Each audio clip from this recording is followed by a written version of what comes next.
Top 10 movies better than the best. In any list of the greatest movies ever, the same films seem to crop up over and over again. Sometimes the people who compile the lists have even watched them, and, sure, these are all pretty good films. The first time you watch them. And maybe even the second, or the third. But after that, you are probably ready for a change. We have compiled a list of movies that we think are just as good, if not a tiny bit better, than the ones that everyone has heard of, so here they are, 10 movies that are better than the best. Number 10. Prison movies better than The Shawshank Redemption. The Shawshank Redemption is consistently voted the best prison movie, and sometimes the best movie, of all time, and it deserves some of its praise.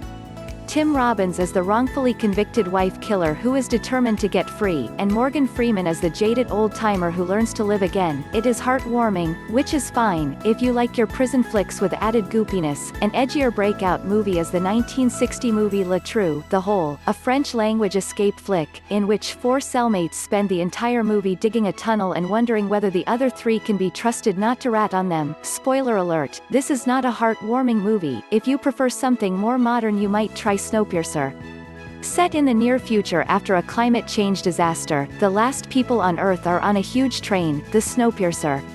While the rich enjoy the comfort of first class, the poor are imprisoned in the back of the train, which is manned by armed guards. Cue Breakout. But if you want a prison movie to really scare 'em straight, Midnight Express is still horrifying, 40 years after its original release. Brad Davies stars as Billy Hayes, and the film is based on a true account of Billy's arrest in Istanbul for trying to smuggle hash into America. His experience in a Turkish prison is distinctly uncomfortable, and the audience is as grateful as Billy is, when he finally escapes. Number 9. War movies better than Apocalypse Now. Apocalypse Now is a great war movie, no doubt. It evokes not only the horror of war but the absolute pointlessness of it. War, what is it good for? But everyone has seen it, and even if they haven't, they know it. And familiar horror isn't quite so horrifying. A less well-known war movie is Letters from Iwo Jima. Made as a companion piece to Flags of Our Fathers, both movies, directed by Clint Eastwood, told the story of the Battle of Iwo Jima during World War II, from opposing sides. Letters from Iwo Jima not only shows the horror of war, it shows that the men doing the actual fighting are pretty much the same on both sides of no man's land. They witness barbarity, incompetence and pointless orders. Their commanders have little idea of what they are doing, and the men have only each other to rely on. Honorable mention in the war film category should go to 1917, Sam Mendes' account of a single day in World War I. Not the most important day, not the day that won the war, just one day out of the 1567 days that the war lasted. Only time will tell whether 1917 is a classic, but the film was certainly disturbingly realistic, and the cinematography was groundbreaking, in more ways than one. Number 8. Noir movies better than The Maltese Falcon. Film noir usually involves a hard-boiled detective, with misanthropic, if not misogynistic, tendencies. Casual violence is a must, as is moody lighting, and, if not filmed in black and white, a lot of the action will take place at night. Noir films do not stop to smell the roses. They are cynical, and dramatic, often melodramatic, but never sentimental. The Maltese Falcon is often cited as the perfect example of noir. It is certainly the best known. Humphrey Bogart plays Sam Spade, the pie who never cracks a smile, with Mary Astor as his femme fatale client. Roman Polanski's Chinatown was made 30 years after Sam Spade hung up his hat, though it was set around the same time. Chinatown is not just noir, it is neo-noir. Jack Nicholson is the hard-bitten detective and Faye Dunaway the client. It embodies all the elements of noir, and was nominated for 11 Oscars. A less well-known neo-noir that is just as great as The Last Seduction. Linda Fiorentino stars as the extremely fatale femme, with Bill Pullman as her estranged, and very angry husband. Peter Berg plays the hapless chump who has no idea who he is getting into bed with. The plot is twisting, slick and clever, and the ending is one up for noir movie women, because Fiorentino is deadly. Number 7. Suspense movies better than Vertigo. Vertigo is considered a masterful suspense movie, not just because it is a Hitchcock classic, or even because James Stewart is not the quiet, respectable, slightly boring American we expect him to be. He is deranged, by his vertigo and his grief and his obsession over a woman. The defining characteristic of the film, however, is in the title. The unsettling, nerve-stretching feeling that Stewart's character feels when confronted with heights is what really makes the movie memorable, while Vertigo's vertical camera shots that drop towards the ground and back up again like a yo-yo are certainly enough to make the audience uncomfortable. The camera work of The Walk is positively too curling, especially if they watch the 3D version. The film, telling the story of Philippe Petit's high-wire walk between the Twin Towers, may not have a Hitchcockian plot, but if you didn't suffer from vertigo before you went into the cinema, you almost certainly will when you come out. Joseph Gordon-Levitt starred as Petite in a film that was barely noticed when it came out, but definitely deserves a watch, just not right after you have eaten. If you are looking for suspense nearer the ground, A Quiet Place will have you on the edge of your seat throughout.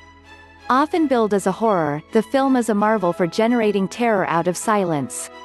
No dramatic music required, and there is very little dialogue. We just know that it is very, very important to be quiet. Number 6. Action-adventure movies better than Raiders of the Lost Ark. Raiders of the Lost Ark is consistently voted the top action-adventure movie of all time.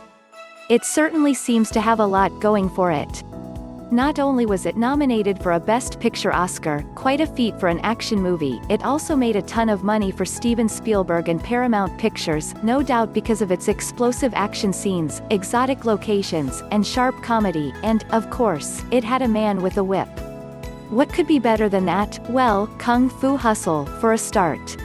Set in Shanghai in the 1930s, the film has a convoluted plot. But you don't really need to follow it, or to read the subtitles. You just need to sit back and enjoy the action sequences, and the slick comedy. Nothing has ever done more to make harp playing look cool than Kung Fu Hustle. Number 5. Disaster movies better than Titanic. A great disaster movie requires an established set of ordinary characters, faced with extraordinary, not to say terrifying circumstances. They are as much about human nature as they are about the natural or unnatural disasters occurring round them. The moral of the disaster movie seems to be, if you were an asshole before the disaster struck, nothing is gonna change. Titanic is the most well-known, and commercial, disaster movie, but before King of the World James Cameron's seagoing epic, there was 1974's The Poseidon Adventure, which pretty much set the benchmark for disasters at sea. Towering Inferno did the same with land-based disasters 2 years later. The Poseidon Adventure is still worth watching today, though the special effects are rather less special than those of Titanic. Still, the Poseidon Adventure has Gene Hackman to lead them to safety and Shelley Winters, who earns herself a merit badge for swimming. If you are looking for something a little more realistic, you could go for Everest.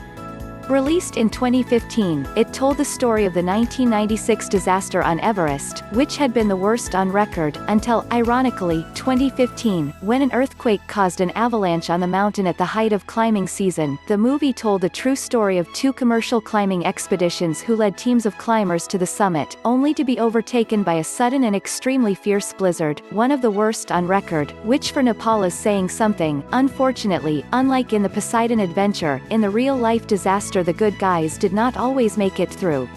However, the cinematography is stunning. Jason Clarke, Josh Brolin and Jake Gyllenhaal were brilliant, and John Hawkes won the Merit Badge for outstanding effort. Number 4. Horror movies better than The Exorcist. The Exorcist was given a limited release in cinemas in 1973, but it became an instant hit, despite a lukewarm reception from film critics. The film's success was probably helped by newspaper reports of audience members fainting, having heart attacks or even, allegedly, miscarriages as a result of seeing the film. It was also, somehow, given an R rating, which meant that thousands of kids went to see it, and gave themselves nightmares for years to come. 5 years before The Exorcist, however, Rosemary's Baby was equally disturbing. Directed by Roman Polanski, it starred Mia Farrow as a pregnant woman who instinctively feels that there is something wrong with her neighbors. There is also something wrong with her husband, not least that he seems to need a lesson on informed consent, but it was kind of fun, in a necrophile kind of way, so that's okay. Rosemary's Baby is about lots of things. Satanism, paranoia, and the fears of a woman about to give birth. It's also about just how far people will go to be polite. Yes, of course, I will eat this funny tasting pudding. Wouldn't want to offend, the movie is made more disturbing because the Satanists look just like the people next door, which of course they are, and their satanic rituals bear a strong resemblance to an afternoon tea party. In the end, it is the ordinariness that is terrifying. Who needs spinning heads? Number 3. Boxing movies better than Rocky. There are lots of films about sports. Football and baseball movies are perennial, and even niche sports like bobsleighing have had their moment in the Hollywood spotlight. But, if there is one sport that exemplifies the spirit of the athlete, it is fighting, one warrior against another in a ring, two men enter, one man leaves. Well, perhaps, not quite. While Hollywood boxing matches are not usually fought to the death, there is certainly a gladiatorial element about them that cinema audiences really love. The most famous example is, of course, Rocky. This is partly because it spawned a million sequels, and counting, but also because Sylvester Stallone perfectly embodied the boxer with huge ambition and few other opportunities in life. And he already had the broken nose and the cauliflower ear, which must have saved time in makeup. But there are other fighting movies. Take Warrior, for instance.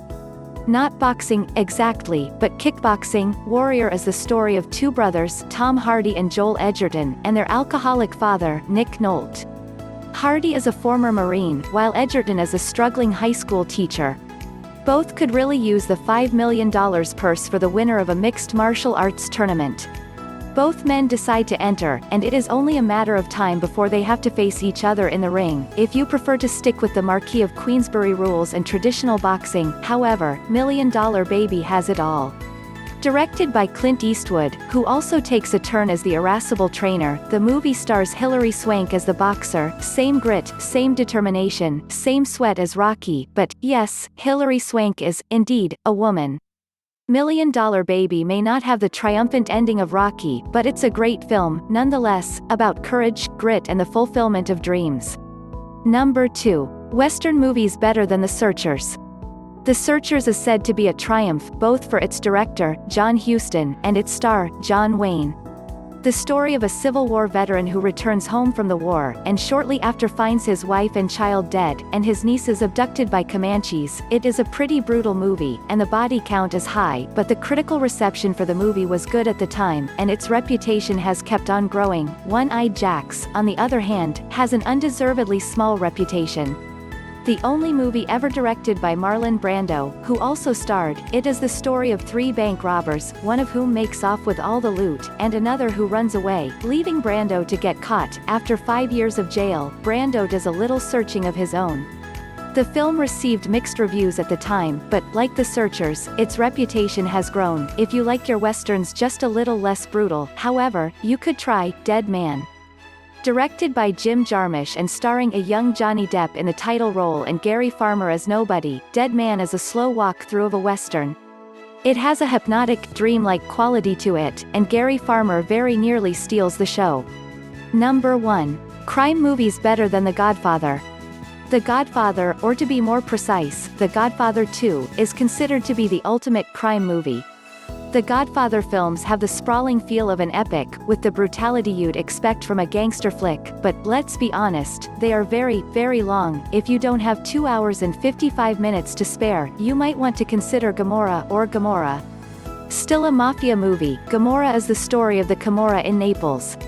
Based on a non-fiction book about a real mafia family, the film tells 5 interwoven stories of people whose lives are touched by the mafia. Rather than the story of the wise guys and the dons, Gomorrah is the story of those on the periphery, a delivery boy who sees something he shouldn't, a tailor who is trying to make a living outside of the mafia-controlled rackets, and the small-time soldiers who dream of being the boss. Finally, you could try The Departed.